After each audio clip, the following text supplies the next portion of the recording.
Welcome to our 2022 Wildwood 29 BBUD. Starting right in the back bumper here, if you just kind of reach in, pull that cap out of there. Inside of the back bumper, you're going to find your sewer hose. Take note of those two ears and the adapter here. It's how I'll be hooking it up to your sewer system. And the hose itself, when it's fully extended, is about 20 feet long. Just keeping it started in the bumper back here, help keep any sort of stench out of the unit, keep things that bit fresher, and that cap just presses back into place. Straight up the back wall from there, you're going to find your cable and satellite inlet. It's just a coax cable plug into the respective ports, fires up at your TV location. Right around the corner from there, you're going to find a black tank flush. So you may notice over time, after having gone and dumped your black tank, your water panel's still reading a third or two-thirds, whatever it may be. Typically, it's just some debris inside of the tank hanging between the probes causing that misread. So what you do is just take your water hose and plug it into here, open up the black valve that we'll show you in a second, turn on the water, and that'll just flush out that tank, getting rid of any sort of debris that could be causing that issue. To the left of that, we got your city water connections. The same water hose will just plug into here, turn on the water, and that pressurizes the water lines throughout the unit. Another step forward, we got your power cord inlet. So as you open that up, you're going to find a little notch in the bottom corner here. It's going to line up with that notch there. Press those in together, give it a little eighth turn that'll lock it into place, and then you get the threaded collar in the back there to really lock it down. Following the cord all the way back, you're going to find a standard 30 amp end there. Most campsites are going to have that. You can just plug straight on in and you're good to go. We do also provide you with a 15 amp adapter, so if you're looking to plug in at home to charge your batteries or run your fridge, you got the power to do so. This entry door back here just brings you back into the back bedroom. There is no steps back here or nothing, so you will need to get yourself a little stool or something if you want to utilize this. Otherwise, it is just good access to storage. Making our way all the way down the side of the unit, kind of right towards the front of your slide here, you'll find your sewer outlet. So kind of right down underneath here, your cap. If you just kind of press on that and give it a turn, you can pop it on out of there. You see it's got the same ears on it that your sewer hose had. So it'll attach the same way where you're just pressing it in, turn it until it clicks into place, and that's that. On the left, you got a black valve here, so that black valve is controlling your black tank. Black tank is going to be filled to your toilets. It's of course going to be your dirtiest water, so we'll be dumping that first. Once that's done, you can then come to the gray. So this gray right here is going to be referred to inside as your gray tank number 1. This is going to be filled from your bathroom sink as well as your shower. Typically cleaner water, you'll be dumping that next just to help keep that hose a little bit cleaner. And this gray valve right in the back here inside is going to be referred to as your galley tank. That'll be filled up specifically from your kitchen sink. So you'll be dumping that last, typically cleanest water, just help keep that hose as clean as possible. One end of your storage compartment here, so as you open that up, just the magnetic latch holds it open for you. Over on the right side here, you'll find your water hose. Inside of that water hose, you'll find your park adapter. So you get your 30 amp cord into there, 50 amp to a standard outlet. Customers also opted to go with the weight distribution hitch, so we just got that stored in here for them. Around front of the unit, you're going to find your little battery disconnect key right up on the frame there. So with that pointed up, that's it then turned on. If you just turn that towards off, pop that right on out of there. That's your battery then disconnected from the system. So whenever you're storing the unit, we're going to be leaving the unit for a while. You just want to make sure that's off. Whenever you're using the unit or towing it, you just want to make sure that's turned right on. Battery itself is housed inside of this box right here. So as long as you're plugged in through that short cord in the back or your 7-pin to your tow vehicle, that battery is charging for you. 2 knobs right there. If you just loosen those off and push them back, you can open it up. You get access to the propane valves. For the video, I'll turn those right off. And we can show you that changeover in the back there as well. So you see it's currently green with the arrow pointing over here. So it's just letting us know we've got propane in it and we're running off of this tank. If it were to go red, it's just letting you know this tank's now empty. So at that point, you just close it off, flip the changeover over to the other tank, run off of this one while getting the other one filled. In front, you get a power tongue jack. Up top, a little light switch. On the bottom, you get up is up and down is down. And around the other side of the unit, you get the other end of your storage compartment. It's the same magnetic latch holds it open. Right here, you do have a dry erase surface. So if you've got some dry erase markers, feel free to make all your notes right there. Up on the front wall, I've got your manual overrides. So the one up top there is going to be for your slide out. We'll show you that in a couple minutes here. And then right below it, that little S hook there is going to be for your power tongue jack up front. In here, you also have a little laundry hamper. So we'll be able to show you that once we get inside. So this switch right here is going to be for your power stabilizer. So press and hold extend, and that'll bring them on down. And if I stick my foot underneath there, you can see they just neutralize. They do not level the unit. They will just stabilize it. So once they come down and contact the ground, you'll hear the motors kind of load up a little bit. Once you hear that, you'll let go. If you were to continue extending, you can actually strip the gear pack right out of these motors, which of course you don't want to be doing.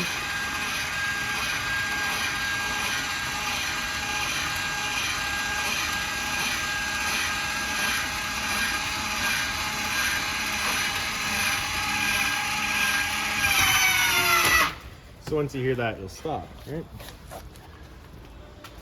low point drains marked by that sticker there. So if you kind of reach up under the unit, you can easily see the hot one right in the back there. You just open up that valve, drains out the hot water lines. And kind of up underneath the skirting, a little bit harder to see, is the cold water line. Same idea, open that up, drains out the cold water lines. Your entry door, so we'll be going in through there in a couple of minutes. Right now though, we got your outside kitchen right here. So here you do have the 120 volt fridge. So as long as you're plugged in, this fridge is going for you. Inside of here, you're gonna find this little shower hose. That'll plug in right to your spray port right here. So as you open that up, you're gonna find a little notch kind of in the 11 and the 5 o'clock position. We're gonna line those ears up with it, press it into place.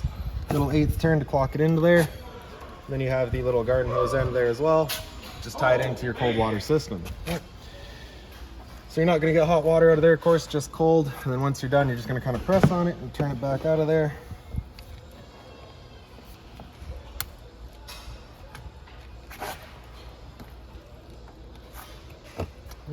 And then once you have it out, you just want to extend it out, maybe just blow into the end a little bit, just make sure you get all that water out of there before storing it back away. Right down underneath that, you get your little griddle. So you slide that open, your propane hose is right there with it. You get that quick connect collar, you're just gonna pull that back and you can disconnect it. The hose attaches right in the back of the griddle. And then the other end of the hose will be kind of right by the door here. So it's right underneath the unit. You get your little dust cap there. You're gonna undo that dust cap. Then you can push that collar back and attach your hose. Make sure that collar locks it into place. And then you get that little valve there you can open up. With that valve opened up, you cannot undo that quick connect collar. So it's just kind of an added safety. With that all turned on, in the back here, you do also have this little latch there. So you're just gonna lock that into place. Just ensures that it doesn't go slamming shut on you.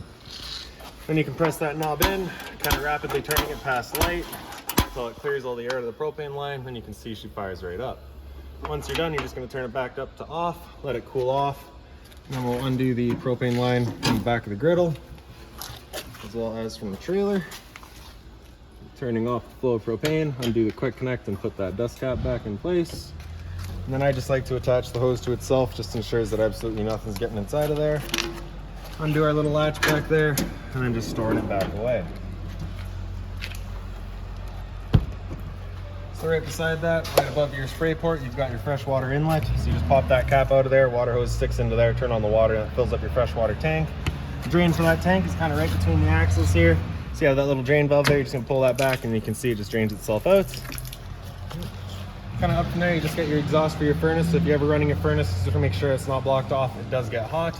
Straight up from there is also your stove vent. So of course, propane stove is putting off fumes whenever you're using it. So just to make sure this flap here is opened up so that our fan inside can evacuate said fumes. Once you're done, just press it back into place until it clicks. That'll just prevent any dust from kicking up in there. You do have a TV backer right here, so if you're looking to have TV outside, it's getting mounted right there. Cable and satellite outlet for it, as well as a GFI protected outlet for it right down here. Reset, of course, just inside of the unit. You get your 2 exterior speakers out here as well. They are tied, they do have little lights inside of them as well that are tied right into your awning light. So once we turn on that awning light, you'll see little blue lights in those speakers as well. Hot water tank here, you get that keyway, you just line that up and you can pop it on open. So your control for turning it on with electricity is just right down in the bottom corner there. You just flip that switch on, fires it up with electricity. Turning it on with propane is the switch inside of the unit. So once we get inside and fire it up with propane, I will go over a reset procedure. The button that I'll refer to is just right here. Before turning it on with either source though, you just want to hit this relief valve right there. Make sure that bit of water comes out. That bit of water coming out of there is just letting you know the tank is full. It's safe to fire it up and you're not going to burn anything out by doing so. Once you're done, just lining up those 2 bottom poles at the door, pressing it back into place and locking it with the keyway. Same switch back here for your rear stabilizer, works the exact same as the one up front. And then in the back of the unit, you get your spare tire. Of course, straight up from there, you'll see you are pre-wired for a rear view or observation camera. Now we'll make our way inside the unit. So your assist handle just up 90 degrees and then it falls into place. Then we can open up the door. The door is just on a friction hinge, so it just kind of sits wherever you leave it. For your stairs, you got the little blue slider there. You're gonna pull that over and that'll unlatch and then you can pull them out. If you press that little tab in, you can extend or retract your legs just based on your campsite needs. So for example, here, I'm really tight and I can't have that leg out. I got that one leg in as you saw. And we can pull it out. And then it sits nicely in place. So now we'll make our way inside of the unit. And first things first is right on the left there, you get your fire extinguisher. So that thing's gonna be standard. Pull the pin, point and shoot. Up from there, you get your GFI protected outlet. So test on the bottom, reset on top. So if you ever have outlets that don't work, it's the first thing you should check. Up the wall from there, you get the dimmer switch on the right. You just tap that and it'll turn on all of your interior lights. Press and hold it and they'll dim down. Continue holding, they dim back up. Release it at any point just to choose that level of lighting. Light switch on the right side here does a little accent light above the slide out. You'll be able to see that a bit better once we have that slide out. And the light switch on the left there does your awning light as well as those speaker lights that I was telling you about. Awning itself is on this switch right here, so press and hold out and that awning will make its way out. Once that awning's fully extended, we're going to see a little light flap come down as well as the black metal tube. Once you see that, you're going to want to stop. If you're to continue extending, it can actually wind itself up backwards, in which case the fabric will be underneath the tube, allowing it to then hold water, accelerating the growth of mold and mildew.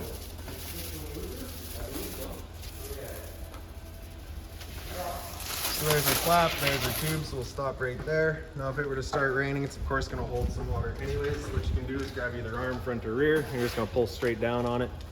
And you can see that changes the pitch of the awning out at the head, allowing water to then run off. If you like that angle better because it does give you more shade, you can do the same thing with the arm up front.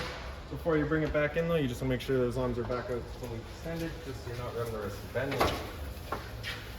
Then we'll press and hold in, the awning will make its way back in. Again, you're just watching to make sure that your fabric's over top the tube.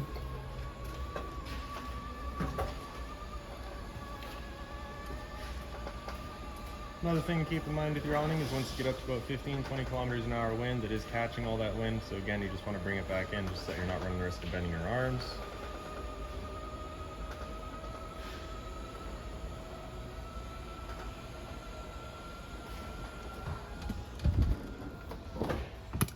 So beside your awning switch, we've got your slide out switch, so press and hold out and the slide will make its way out. Once that slide's fully extended, we're going to hear some clicks from the motors letting us know they've reached their stall. Once you hear those, we'll let go.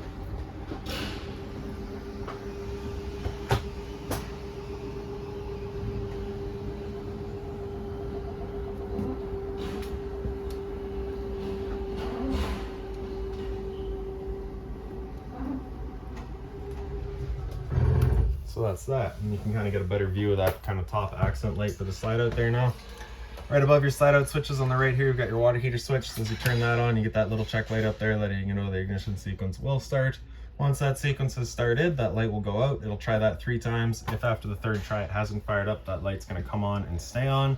At that point, you'll go and use that reset button that we'd shown you. So stood right here, you can hear the click of the igniter and the whir of the flame. We know that tank is good. On the left side there, you got water pump. So you just turn that switch on, turns on your water pump, drawing out of your fresh tank to pressurize your lines. Monitor panel's right up top there, so you get battery on the left side, so you can see you're currently C for charging. G would be good, F is fair, L is low. Your fresh tank, as you fill that up, will go to 1/3, 2/3, and full. Same idea with your black, your gray, and your galley. So black is going to be toilet, gray is going to be your bathroom, sink, and shower, and galley is going to be your kitchen sink. So then you also have the little hangers there. Your little entry space. You do have a TV backer right here. You can run all your wires right down through there. And you have kind of everything just connects right down through. On the right side here, you do have the power outlet for it. Right up above it is your cable and satellite outlet for it, kind of in the front. In the back there is your antenna outlet. Little button beside it turns on that green light, just letting you know the antenna is then turned on. Down below that's your stereo. So the power button there is of course going to turn it on. You get mode to cycle through all your modes.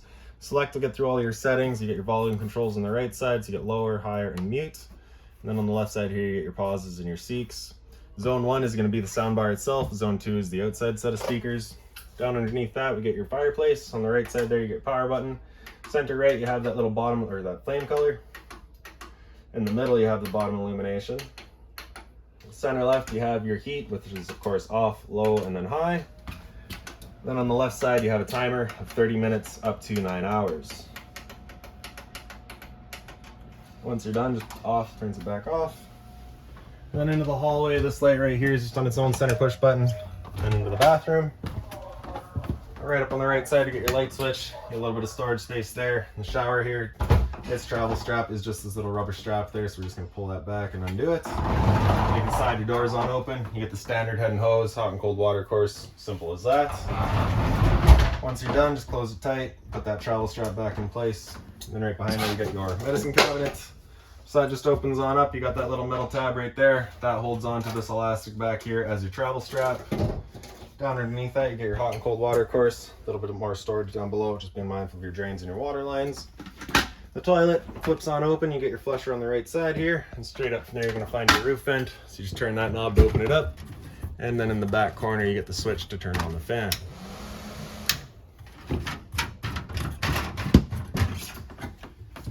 And then into the front bedroom here. Again, the light switch is just over on the right there. Pick up the foot of your bed and you do get access to your front storage compartment as well as the little cubbies there.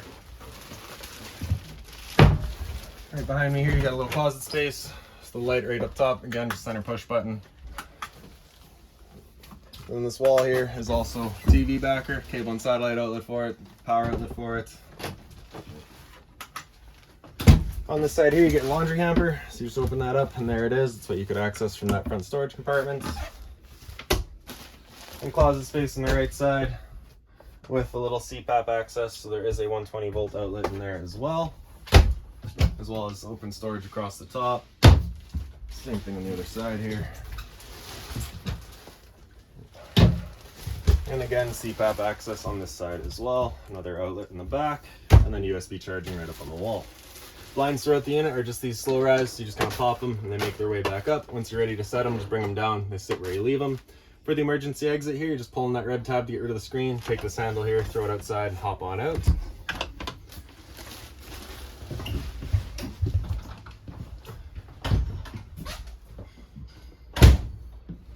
In the slide out, you have your Versa Lounge. So the two lights are just on their own center push buttons there. And basically, the key part to this whole thing is that this couch folds down. You can pop up the base here and fold it on down. And then if you take this back cushion here, just pull that straight up, you'll see it's on two little legs.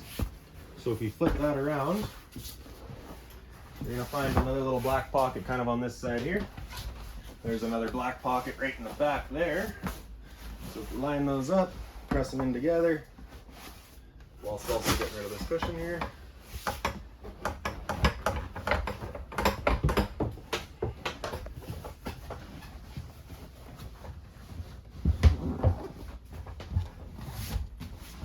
You're then going to take this filler cushion, stick that up to the wall, stick this guy to it. So then you can have either the long bed, or you can then flip your couch back up and have a big lounge there. And then of course you still got the dinette space.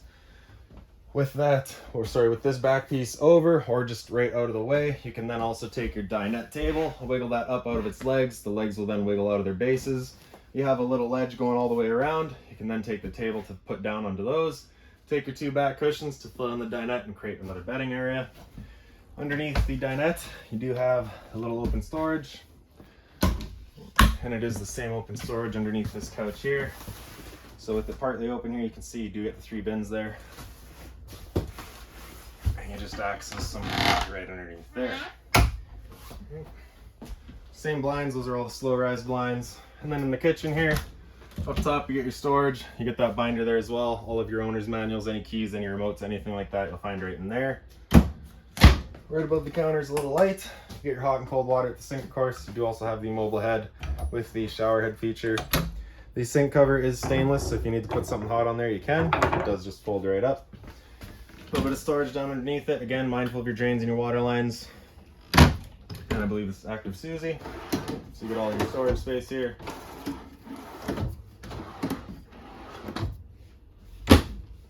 Microwave up top, it's pretty standard, just like home, not much I'm going to teach you there.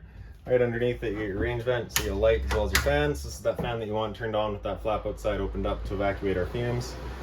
The stove, it just has the bifold cover that flips on back. Then you're going to turn it up over to high with the sparker, and then you see she fires right up. I will just mention real quickly here that the first time you go to use your propane system, especially if you've been away from the unit for a while, will take a moment to clear up, or to fire up, just because it'll have to clear the air of the propane lines. It's perfectly normal. For the oven, you're just going to open it up, take the knob on the right there, press it into that little flame, hit it with the sparker, and again, just as it clears the air out of the line, you can see that pilot light gets going. Once you get it going, you just want to hold the knob in for another couple of seconds, then you can release. The flame will then hold itself, turn up to your desired temperature, and she fires right up. Once you're done, you can turn it back down just to pilot. It'll hold just the pilot light for you, but if you're traveling or leaving the unit for a while, you just want to make sure it's right off. On the right side there, you get that button, turns on all your knob lights as well as your stove lights. Fridge is right beside it, so this is a 12-volt fridge, so as long as your battery is charged or charging, this guy's going for you. Freezer up top, temp selection in the back. Fridge down below, temp selection just right across the top. If you're looking to winterize the unit yourself, once it comes time, you get a little screw in each corner of this panel right here. You can pop that out of the way. You get access to your water pump. Inside of your pantry here, you do have, of course, all the open storage, mindful of your vent in the back there, same little light up top. And again, if you're looking to winterize the unit yourself, 1, 2, 3, 4 screws comes out, that panel's out of the way. It gives you access to your hot water tank so you can bypass it. And right behind that open door is your thermostat. So you can press that bottom bar to wake it up, hit it again after off, it'll come into fan low, and that'll just turn the air conditioning fan on low and move some air around for you, no cooling. Fan high is going to run the fan on high, again no cooling, just the high fan moving some air. After fan high, it come into cool high, so at this point the high fan is going to be on all the time. Compressor will be in and out as needed to give you cooling. Cool low, same idea, compressor in and out as needed, low fan all the time. Cool low auto is where it becomes on demand, where both the compressor and the fan will cut in and out as needed to give you your cooling. Cool high auto, same idea, on demand system, but using the high fan this time. Temp selection, of course, just with your arrows there. Hit that bar again after cool high auto, will come down into heat, it'll turn off the air conditioner and turn on the furnace. So with the air conditioner going though, you basically have two different options. You got two little louvers there on either end. You can have them opened up, in which case we'd just be dumping all of our air into the living room here. So when you first get out to your campsite, you want those open, cool off this area as quickly as possible. Then you can close them off, start moving the air throughout, and then we'll start using all of the ceiling ducting that you'll see kind of throughout the unit. So now that that furnace is fired up, it is hidden right behind that panel there. It's going to be moving its air through all of our little floor registers. First couple of times you're on that furnace, you may get a bit of a smell throughout the unit. That's just the new furnace smell. It will go away. Hit that bar again after heat, comes back into off, and then just cycles back around. Straight down from there, you're going to find your LP detector. Propane's heavier than air. It sits on the floor. That guy detects and starts going off just like a smoke detector would. Smoke detector's right above our head here.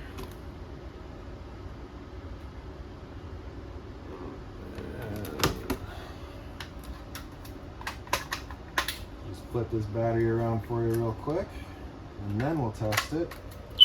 There we go. And there you have it. Right? So your sliding door into the back here. Which one comes out? There we go. Slides, simple as that. Whenever you're not using it, you definitely want to make sure that is strapped in place. Right around the corner from there, you get your light switch for the back room here. USB charging right up above that as well. You got your stickers to clearly label which one goes up and down first. So we're gonna bring this one up first and this one up second. And then you can see you do have kind of the chalkboard surface on the bottom there. So if the kids are trying to make notes or something or do some drawing, do it up right there. Erase it off real easy. You can see you've got the queen bed currently set up. You can also just flip it in half. Stand it up, bring this bottom up with it, and you get your couch. Okay. Little closet space here. Right down below that is your converter. Press the top and center, she pops on open. All of your breakers along the middle there. Whenever a breaker breaks, it sits in the center, so just turn it off and then back on to reset it. And on the right side, you get all of your fuses. Whenever a fuse pops, you get a little red LED right beside it, letting you know exactly which one went. And I do believe that's about it for this unit. So if you've got any other questions on it, please feel free to give us a call, 204-237-7272.